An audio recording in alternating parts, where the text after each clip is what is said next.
Bienvenue dans cette vidéo où on va découvrir ensemble le Honor Magic V5. Évidemment, vous avez sûrement déjà vu mon format vertical dans lequel je vous ai montré un premier unboxing de ce smartphone, mais j'ai envie de vous le faire découvrir aussi en format long, format vidéo YouTube. Et donc, on aura directement l'essentiel ici dans la boîte, donc on va pas perdre de temps et on va le découvrir ou plutôt le redécouvrir ensemble, ce Honor Magic V5. Qu'est-ce qu'on a déjà en termes de chargeur? On a une charge rapide 66 watts, donc dans ce genre de smartphone, c'est à peu près la moitié de la charge du téléphone en 15-20 minutes. Déjà, c'est super intéressant qu'il y a encore le chargeur dans la boîte parce qu'aujourd'hui, c'est de plus en plus retiré. Et on a évidemment le câble juste ici, le câble officiel Honor qui est de l'USB classique sur de l'USB-C. Et on va découvrir, ou plutôt redécouvrir ensemble, ce Honor Magic V5. Alors déjà, ce qui est super intéressant, c'est la coque. On donne vraiment une coque de qualité ici. Donc c'est du cuir, ou plutôt du simili-cuir. C'est très agréable à prendre en main parce que le dos de ce smartphone, en réalité, je trouve qu'il est assez glissant. Si vous appréciez la coque, je vous conseille de la mettre parce que déjà, elle va protéger le dos de votre smartphone. Les différents objectifs caméra qui sont ici. Les objectifs caméra qui ont l'air d'être super intéressants. AI image, surtout, il y a plusieurs objectifs et un flash. Ensuite, ce qui est intéressant avec ce Honor Magic V5, c'est qu'il promet d'être le plus fin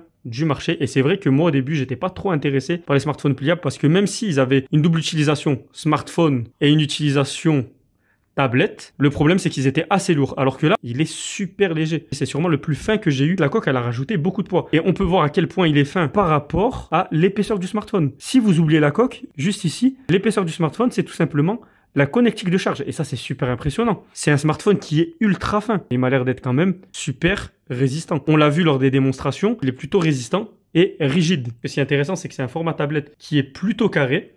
Voilà, comme on peut le voir. Une fois que c'est fini, on a un écran total en utilisation de smartphone normal. Ça, c'est un Oppo Find X2 Pro. C'est le meilleur smartphone de 2020. Donc c'était il y a 5 ans. Regardez l'épaisseur par rapport à un smartphone pliable d'aujourd'hui. On est sur la même chose. Regardez, c'est la même épaisseur, la même taille. Et ça se ressent où? On oublie les coques. Oublions les coques. Regardez ici. Vous voyez bien que l'épaisseur entre la connectique de charge et le reste du smartphone, c'est énorme. Alors qu'ici, si on compare, on les met l'un sur l'autre, ça n'a absolument rien à voir. On va l'allumer pour la première fois. Donc je vais rester appuyé. Donc voilà. Il est en train de s'allumer. Ce qui est intéressant aussi, c'est que évidemment, il y a une protection d'écran. Si j'ouvre comme ça, la protection qui s'affaisse. Donc ça évite d'enrayer le châssis. Donc déjà là, si je veux, je pense, si je fais ça, je vais pouvoir le configurer comme ça. On va choisir français. En France, on est évidemment en France. J'ai compris, j'ai lu, etc. Et là, si j'ai envie, hop, bon allez, j'en ai marre. Je vais le faire passer en mode tablette. Voilà, je vais continuer. Je veux pas d'eSIM, je veux pas le connecter non plus. Service Google plus tard. Voilà. Et là, on va configurer une empreinte digitale. Le lecteur d'empreinte est sur la tranche. Donc, ça peut faire assez vieillot. Mais honnêtement, moi, je trouve que c'est un petit peu plus pratique que l'utiliser directement là. Surtout que là, il aurait fallu mettre 2 lecteurs d'empreinte. Un là, plus un une fois que c'est juste ici. Donc là, on va enregistrer toutes les variantes de mon pouce. Si à un moment je transpire, si à un moment je cours, si je le prends trop haut, si je le prends trop bas, si je le prends à moitié. Voilà, je vous conseille de faire ça lorsque vous enregistrez votre pouce. Comme ça, au moins, il y a vraiment tout qui est enregistré. Une empreinte digitale, donc ça veut dire que vous pouvez en enregistrer plusieurs. En reconnaissance faciale avec un masque.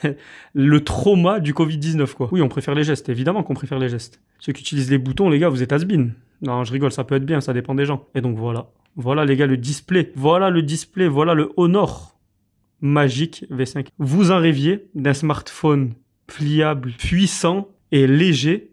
Honor l'a fait. Hop, attention, on le referme. Et voilà. Dites-moi ce que vous en pensez, ça m'intéresse. Honnêtement, moi je trouve que c'est une très bonne idée. Pourquoi? Parce que c'est enfin le smartphone pliable qu'on attendait. Puissant, léger et adapté à toute utilisation. C'est pour moi le meilleur format de pliable. On passe d'un téléphone, d'un smartphone classique, à quoi? Une tablette. Ceux qui se clipsent comme ça, voilà, qui se referment comme ça, je les trouve inintéressants. Qu'est-ce qu'on a comme application? On peut le voir de toute façon ici. On a toute la suite Google, donc ça c'est extrêmement intéressant. On peut s'amuser à regarder la qualité photo. Donc moi là je l'ai sous les yeux. Ok, ça a l'air d'être plutôt pas mal. La photo a l'air d'être plutôt pas mal. Qu'est-ce qu'on a comme photo d'ailleurs? On a mode portrait, photo, vidéo. On a vidéo classique x3 en vidéo, c'est pas mal. Pro, donc on a tout ça et on a plus. Donc là, vous avez plusieurs choses. Story, scanner un document, scène, dual view, résolution, super macro, lightning, panorama, timelapse, ouverture, filtre, etc. Et voilà, petite gestuelle d'Honor. Point d'accès, lampe torche. On va l'activer pour voir la puissance de la lampe torche. Plutôt belle lampe torche, qui est bien intégrée en plus à l'objectif caméra. NFC, mode avion, localisation, protection sans fil, traduction IA intégrée. On va faire un test bientôt. Donc moi, je vous dis à la prochaine pour une nouvelle vidéo. C'était le Temblone. Et pour toujours plus de découvertes et de vidéos, et surtout pour le test, fais comme les 2 pouces, like et abonne-toi.